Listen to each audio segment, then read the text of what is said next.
They thought she was weak because she was quiet. They thought she had no power because she stood alone. But what happened in that bathroom turned the whole school upside down, and no one ever looked at her the same way again. The fluorescent lights in Jefferson High flickered above the girls' bathroom mirror as Amara stood there, clutching her backpack straps tightly. It had been a long morning already, with whispers and snickers following her down the hallways like a trail of smoke she couldn't escape. She had learned to keep her eyes down, her pace steady, and her words few. But Bullies had a way of noticing silence, twisting it into weakness. Amara was the only black girl in her sophomore class, and though she wore her natural curls proudly and carried herself with quiet grace, some girls made it their mission to remind her she was different. That day, as the lunch bell rang, 3 of them followed her into the bathroom. Chloe, the self-proclaimed queen of the school, with 2 of her shadows, Emma and Grace. Amara tried to slip into a stall, but Chloe's sharp voice cut through the air like glass. "Going somewhere?" she sneered, blocking the door. Emma and Grace closed in behind her. The bathroom suddenly felt too small, the air too heavy. Amara's heart hammered against her ribs, but she forced her face to remain calm. She had endured their snide remarks before, comments about her hair, her skin, even the way she spoke when answering teachers. But this felt different. There was an edge in Chloe's eyes, a hunger for humiliation. "You think you're better than us, don't you?" Chloe said, stepping closer. "Walking around with your nose in books like you're some kind of genius." Amara shook her head, her voice barely above a whisper. "I'm just trying to live my life." The laughter that followed was cruel, bouncing off the tiled walls. Emma shoved her shoulder, making her stumble back. "Don't talk back," she hissed. Grace pulled out her phone, already recording, a wicked smile curling her lips. "This is going to be fun," she whispered. Amara's stomach dropped. She knew what that meant.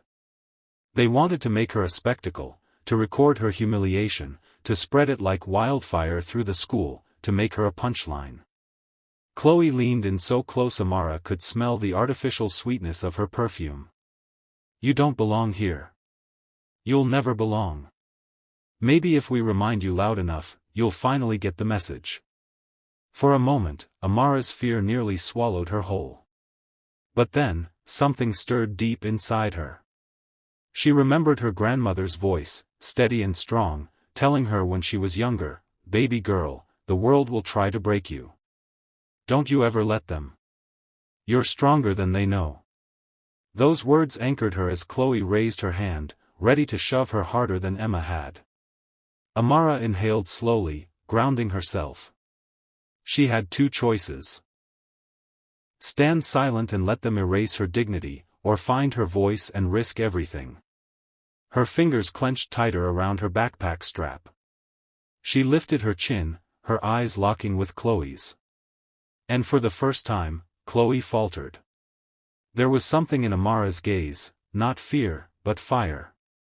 The bathroom door creaked open then, unnoticed at first, as another student stepped in. But what happened next would ripple through the school like an earthquake. The girl who had just walked in froze at the sight before her. It was Maya, a junior known for her quiet demeanor but also her sharp instincts. She took in the scene, the recording phone, the cruel smirks, and Amara's squared shoulders, and her eyes widened. For a heartbeat, she considered slipping away, avoiding the mess altogether. But something in her gut told her to stay. Before Chloe could lay a hand on Amara, Maya's voice cut through the tension. "What do you think you're doing?"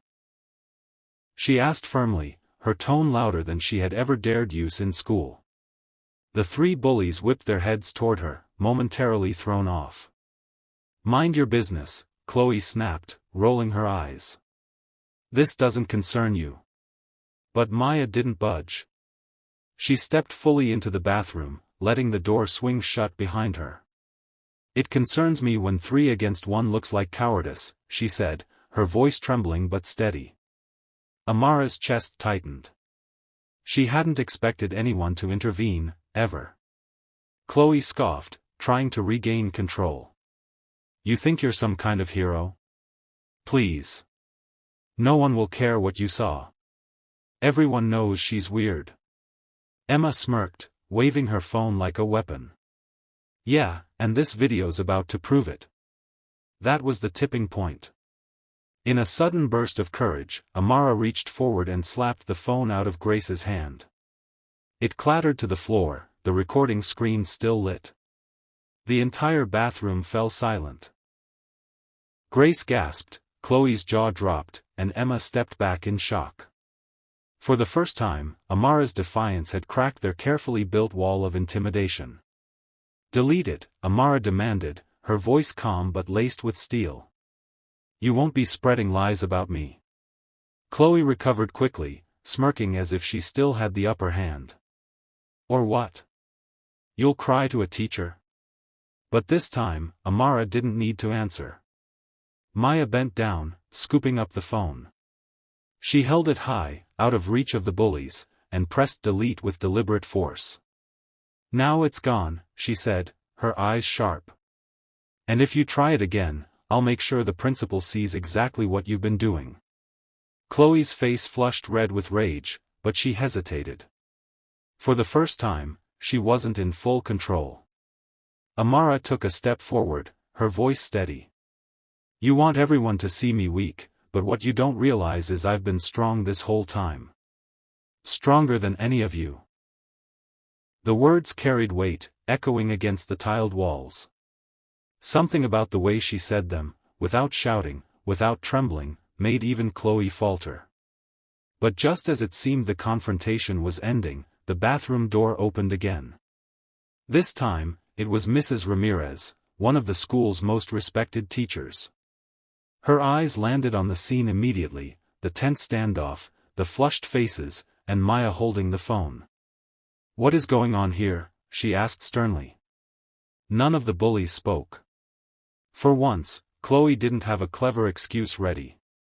Mrs. Ramirez's gaze shifted to Amara, then to Maya. Someone better explain, right now. Amara swallowed, her throat tight. She had the chance to expose them, to finally put an end to their torment. But her voice wavered, should she speak out, or stay silent as always? The answer would determine everything. Amara drew a deep breath, feeling every pair of eyes on her. For a moment, old fears clawed at her chest. The fear of retaliation, of being labeled a troublemaker, of becoming even more isolated. But then she remembered the strength in her grandmother's words, the courage in Maya's intervention, and the fire that had sparked inside her when she knocked that phone away. She straightened her spine. They cornered me, she said clearly, her voice steady. They were trying to record me, to humiliate me. They've been doing this for months. The room seemed to freeze. Mrs. Ramirez's expression hardened instantly. Is that true? She demanded, turning to Chloe and her crew. The girls stammered, tripping over half-formed excuses. She's exaggerating, we were just joking, it's not a big deal, but their words sounded thin, hollow, compared to the truth ringing in Amara's voice. Maya stepped forward, her hands clenched into fists at her sides. It's true, she said firmly. I saw it with my own eyes. They were ganging up on her, recording it. If I hadn't walked in, I don't know what would have happened. Mrs. Ramirez's eyes flashed with anger. That's enough, she snapped. All three of you, my office, now. Chloe opened her mouth to protest, but the look on the teacher's face silenced her. The bullies slunk out, their bravado evaporating with every step. For the first time, Amara saw something she never thought possible, fear in Chloe's eyes. When they were gone, Mrs. Ramirez turned to Amara, her voice softening. I'm so sorry this has been happening to you. You should have never had to go through this alone.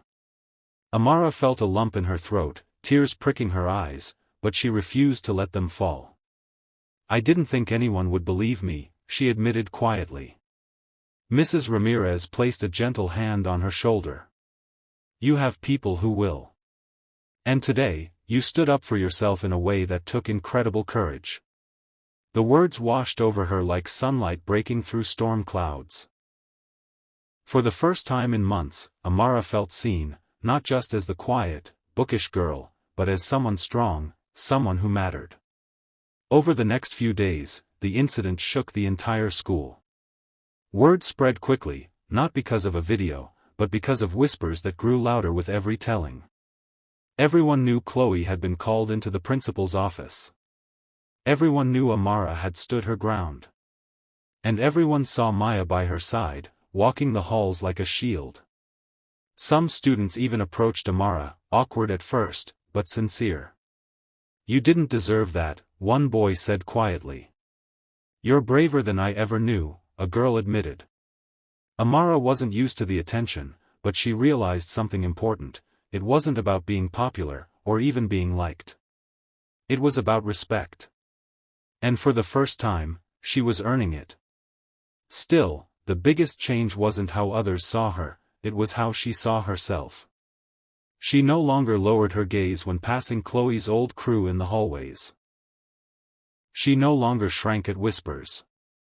She carried herself taller, spoke a little louder, and let the fire inside her shine. And yet, she couldn't shake the question: what would happen next? Because bullies rarely surrendered so easily. Amara's fears proved right when Chloe returned a week later, her suspension lifted but her pride wounded.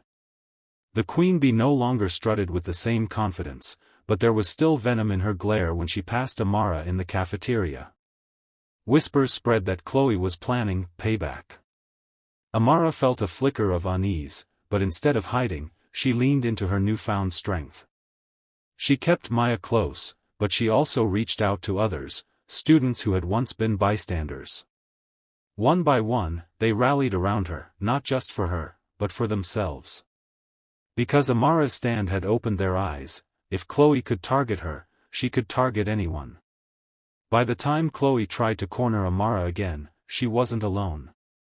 She had allies. It happened in the courtyard after school, where Chloe sneered, "Think you're some kind of hero now?" But instead of facing her with silence, Amara looked her in the eye and replied calmly, "No. I'm just done being afraid." And then, something happened Chloe never expected. Students nearby stood with Amara, their presence a wall Chloe couldn't break through. For the first time, Chloe was the one cornered, not with fists or threats, but with truth and unity. The school counselor soon implemented anti-bullying workshops, sparked by what had happened in that bathroom. Teachers grew more watchful, students more vocal. And Amara? She became a symbol of quiet strength, someone younger students looked up to. But she never forgot how close she had come to breaking, or how one act of courage had changed everything. One afternoon, sitting on the school steps, Maya nudged her with a smile. "You know, you shocked everyone that day." Amara chuckled softly. "Even myself." She thought back to the bathroom, the fear, the fire, the decision to fight back. What had begun as a terrifying moment had transformed into something far greater. A ripple that spread beyond her, shaking an entire school. She realized then that strength wasn't about never being afraid, it was about standing tall anyway. And though the scars of those months of torment would never fully fade, she carried them with pride. They were proof of survival, of resilience, of the day she refused to be silenced. The bathroom confrontation that was meant to break her had done the opposite. It had revealed her power. And as Amara walked through the halls of Jefferson High now, head held high, no one dared whisper anymore. Instead, they watched in awe. Because the girl they had once underestimated had shocked them all, simply by refusing to bow. If this story touched your heart, don't just scroll away. Share it with someone who needs courage today. Hit like if you believe no one deserves to be bullied, subscribe for more inspiring true-to-life stories, and leave a comment telling us, what would you do if you saw someone being cornered like Amara? Your voice matters. Together, we can stand against bullying.